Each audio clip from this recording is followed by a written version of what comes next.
More than half of people over 45 are walking around right now with blood pressure numbers that are quietly working against them, not slightly off, not borderline, clinically elevated. And the majority of them have absolutely no idea. That is the part that does not get talked about enough, because high blood pressure does not hurt. It does not knock on a door or send you a signal you can feel. It just builds silently, month after month, year after year. While the walls of your arteries are slowly stiffening, while your heart is working harder than it should have to, while your kidneys are carrying a load they were never designed to carry for this long. And then, one afternoon, you are sitting in your doctor's office. The nurse wraps a cuff around your arm. The number comes up on the screen. And something about the way your doctor pauses before speaking tells you this conversation is about to go somewhere different from the ones before it. I have been practicing medicine for over 12 years, and I want to tell you something I have seen consistently across hundreds of patients in that time. The people who are most blindsided by an elevated reading are often not the careless ones. They are the people who were watching what they ate, who were going for walks, who cut back on salt because they read they should. Men and women over 45 who genuinely believed they were doing enough, only to find out their numbers were moving in the wrong direction anyway.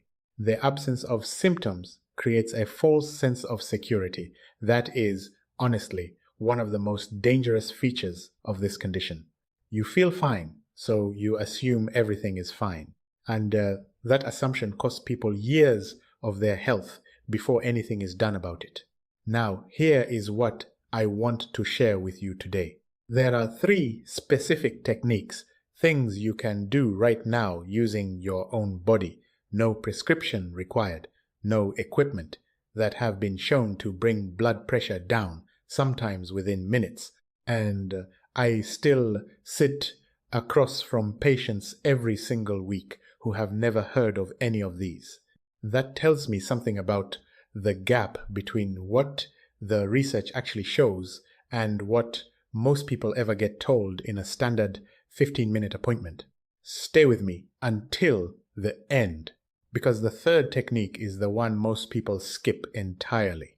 It also has the most compelling long-term data behind it, not a temporary dip in your reading. Actual, sustained improvement in your baseline numbers over weeks and months of consistent use. But before the techniques, I need to walk you through what is actually happening inside your body when blood pressure climbs. Because once you understand the mechanism, the techniques will not just make sense to you. You will actually use them, and that is the part that matters. Most people think of high blood pressure as a heart problem, and yes, the heart is involved, but the real root of it is vascular. It lives in your blood vessels. When blood pressure rises, what is happening is this. The smooth muscle wrapped around the walls of your arteries is contracting. Your vessels are tightening. They are becoming stiffer and less elastic. And the branch of your nervous system responsible for driving that state, the sympathetic nervous system, your body's fight or flight system, is running in a condition of chronic low-grade activation. Now, here is the piece I want you to hold on to, because this changes the picture completely. That chronic sympathetic activation is not just caused by stress. It is driven in significant part by something called insulin resistance, a metabolic state that becomes increasingly common after 45 and that frequently shows up with 0 visible symptoms until something goes wrong. When your cells become resistant to insulin, your body compensates by producing more of it. And chronically elevated insulin does 3 things that directly push blood pressure higher. It stimulates the sympathetic nervous system. It signals the kidneys to retain sodium, which pulls more fluid into your bloodstream and increases the volume your heart has to push against. And it triggers a process called vascular smooth muscle hypertrophy, where the walls of your arteries gradually thicken over time, becoming stiffer and less able to open up when they should. This is why more and more cardiologists and endocrinologists are starting to tell the same story. Hypertension and metabolic dysfunction are not two separate problems. They are different expressions of the same underlying disruption playing out in different organs. A person walking in with elevated blood pressure is very often also someone whose metabolic health has been quietly deteriorating for years, independent of what their fasting blood sugar looks like on a standard lab panel. I am telling you this because the 3 techniques you are about to learn do not work on the surface. They work directly on the nervous system. They shift your body out of tight, activated sympathetic overdrive and into parasympathetic mode, the state your body uses for rest, repair, and recovery. And that shift has a direct, measurable effect on your arterial tone and your blood pressure reading. Let us get into it. Technique number 1, ear massage. Specifically, something called auricular vagal stimulation. I understand how that sounds. When I first came across the research on this, I was skeptical myself. Rubbing your ear to lower blood pressure sounded like something pulled from a wellness blog with no real science behind it. But then I looked at the anatomy, and once I did, the mechanism became impossible to dismiss. Running through the inner curved surface of your ear, through that bowl-shaped area near the entrance of the ear canal, is a branch of the vagus nerve. The vagus nerve is the longest cranial nerve in your body. It runs from your brainstem directly to your heart, your lungs, and your digestive tract. It is the primary neural highway of the parasympathetic nervous system. And the ear is one of the very few places on the external surface of the body where you can stimulate the vagus nerve directly, mechanically, using nothing but your fingers when you apply slow circular pressure to that inner curved area, not inside the canal itself, just at the entrance, that concave inner surface.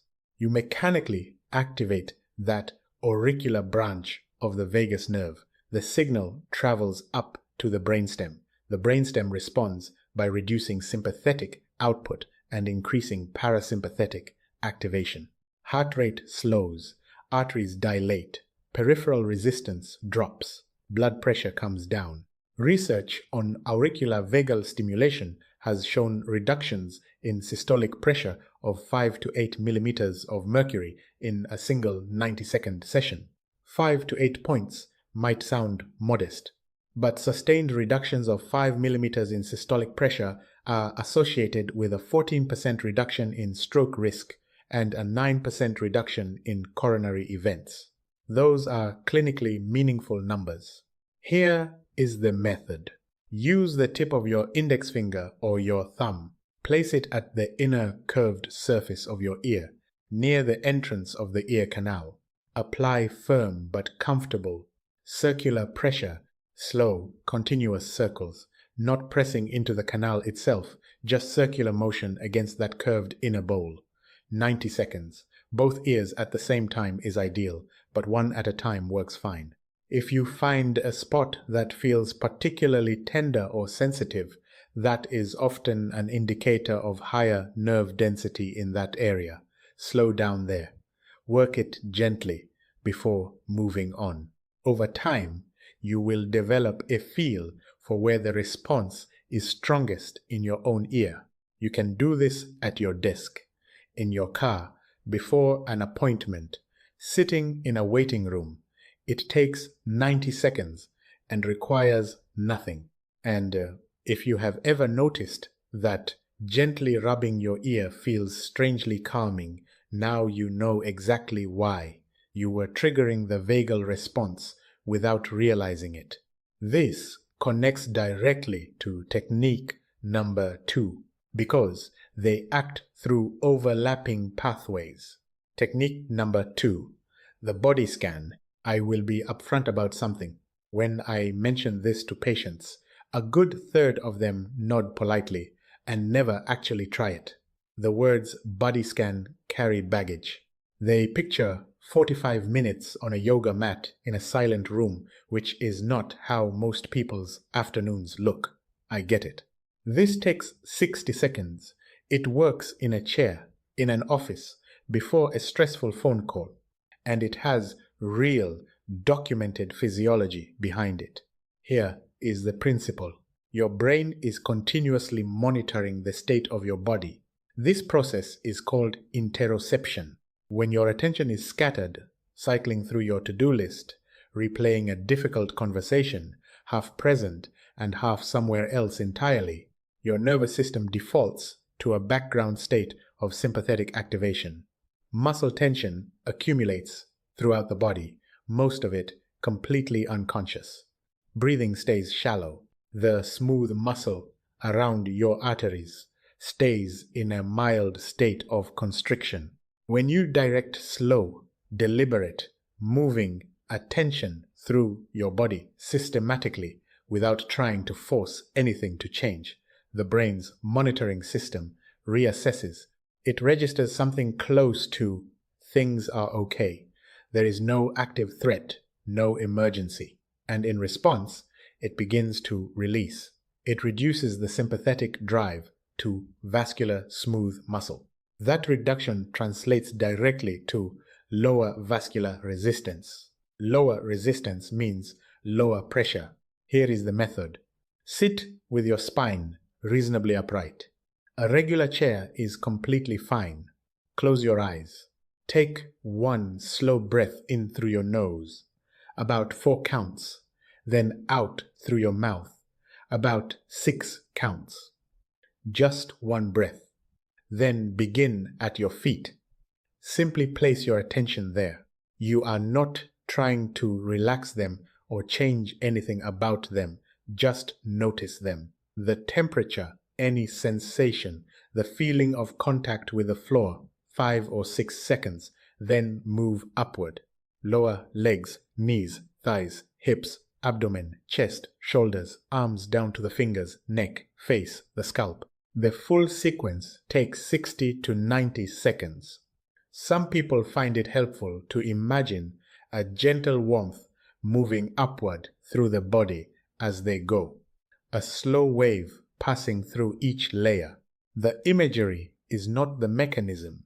The mechanism is the sustained, moving attention. But if the visualization helps you stay present rather than drifting back to your mental to-do list, use it. Whatever keeps your attention in your body and out of your head is the right tool. One practical note. The most common mistake is rushing. People move their attention upward so fast that the whole thing is done in 15 seconds and nothing has shifted. Give each area a genuine moment of awareness. You are not checking a box. You are giving the brain enough time to actually register what is happening in that part of the body. And I want to say something here that I think matters more than the technique itself. The reason so many people over 45 are dealing with elevated blood pressure is not because they are careless or not taking their health seriously. The conditions most of us are living under right now: chronic low-grade stress, disrupted sleep, ultra-processed food, sedentary desk work, constant information overload, create precisely the internal environment that keeps the sympathetic nervous system stuck in overdrive. Your body is responding exactly as it was designed to respond to those inputs. You are not broken. You have just been given an incomplete picture of what is actually keeping your numbers elevated. Now, the third technique. This one operates through a completely different mechanism from the first two. It is physical rather than neurological, and, when done consistently, it produces the most sustained improvement of the three. Technique number 3. The warm foot bath. Let me walk you through what your circulatory system is doing when blood pressure is elevated. A significant part of what your blood pressure reading reflects is something called systemic vascular resistance, the total friction your blood encounters as it moves through all the vessels in your body at the same time. The more constricted your vessels, the higher the resistance, the harder your heart has to push, the higher the number on the monitor. Here is what heat does to that equation. When you place your feet in warm water, comfortably warm, somewhere around 100 to 104 degrees Fahrenheit, the thermal stimulus causes the peripheral arteries in your feet and lower legs to vasodilate. They open up. The smooth muscle surrounding them relaxes in response to the heat. Blood redistributes toward the extremities and away from the central circulation. That redistribution directly reduces total systemic vascular resistance. Less resistance means the heart does not need to push as hard. The pressure reading comes down. 10 to 15 minutes is the window where research shows the most consistent acute effect. Not 5 minutes, not 30. 15 is the practical target. Less than 10 and you do not get the full vasodilation response. More than 30 and there is no additional benefit.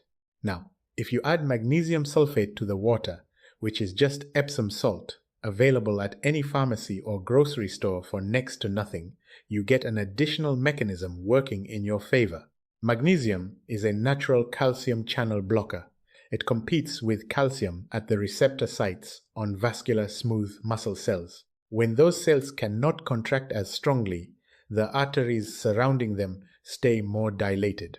Transdermal absorption of magnesium through the skin is modest but documented and most consistent through areas with thinner skin, which includes the feet and the skin between the toes.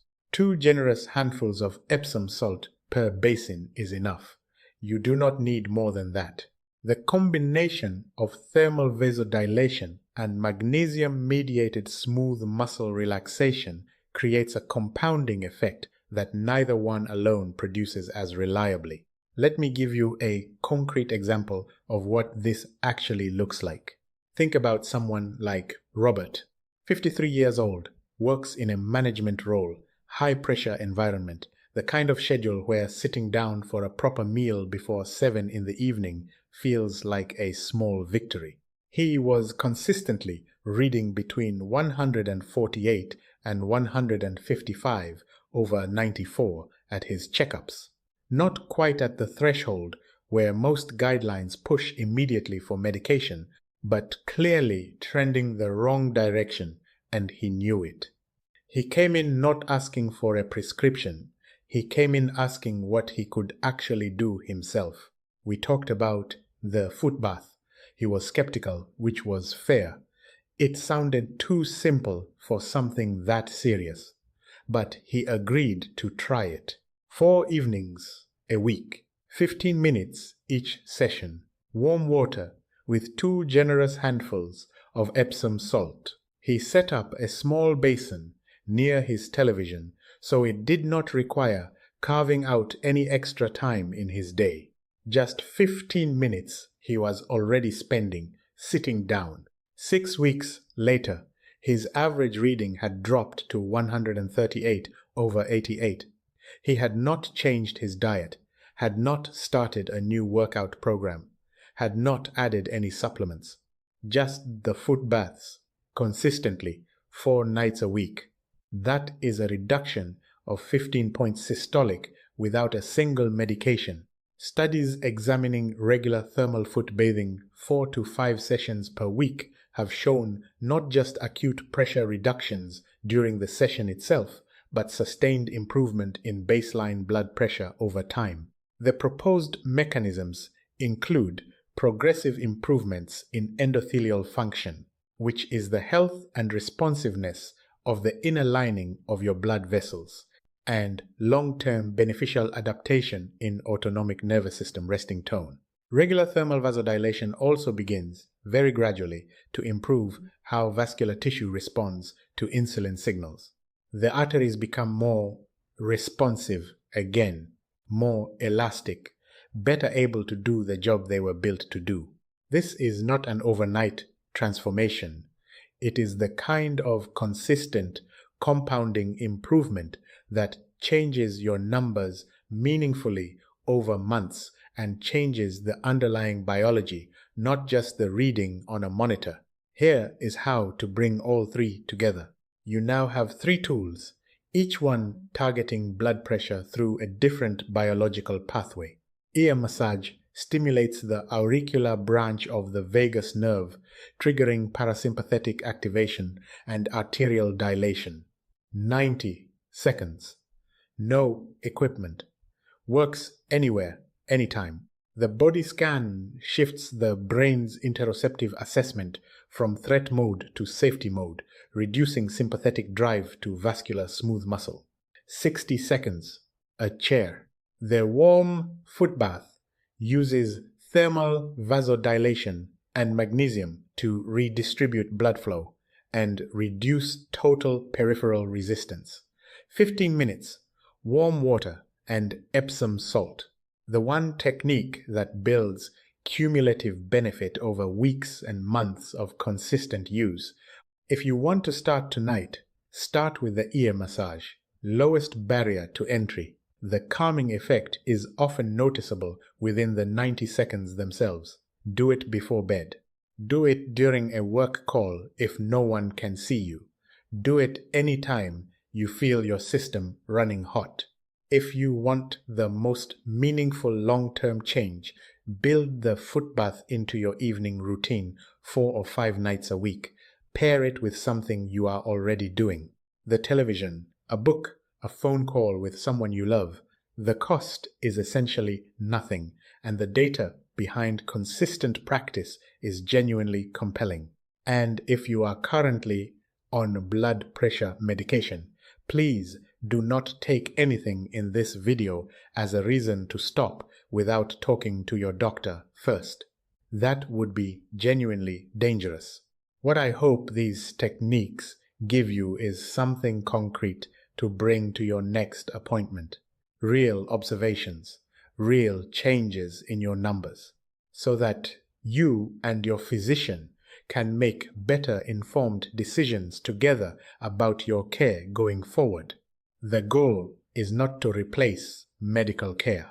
The goal is to change what your body brings to every appointment. The core insight I want to leave you with is this. Your blood pressure is not a fixed biological property. It is a dynamic readout of your nervous system's current state, a state that is shaped by your metabolic health, your stress response, your sleep, your daily habits, and the inputs your body receives every single day. All of that is influenceable. The same metabolic disruption that quietly accumulates over the years, stiffening your arterial walls and keeping your sympathetic system in a state of chronic low-grade activation, is something you can begin to address. Targeting the nervous system directly, which is exactly what today's 3 techniques do, is one of the most accessible levers available to you. No appointment required. No prescription required. No waiting for a problem to become a crisis before you start doing something about it. You do not have to wait for a crisis to begin. You can begin tonight. If this was useful to you, it would genuinely mean a lot if you subscribed. It helps me keep producing content like this, focused on the actual mechanisms and the real science, rather than the oversimplified version most people get in a rushed appointment. There is much more coming on blood pressure management, arterial health, and the metabolic science that drives most of what people over 45 are quietly dealing with. If there is a specific topic you want me to cover next, leave it in the comments. I read every single one of them. See you in the next one.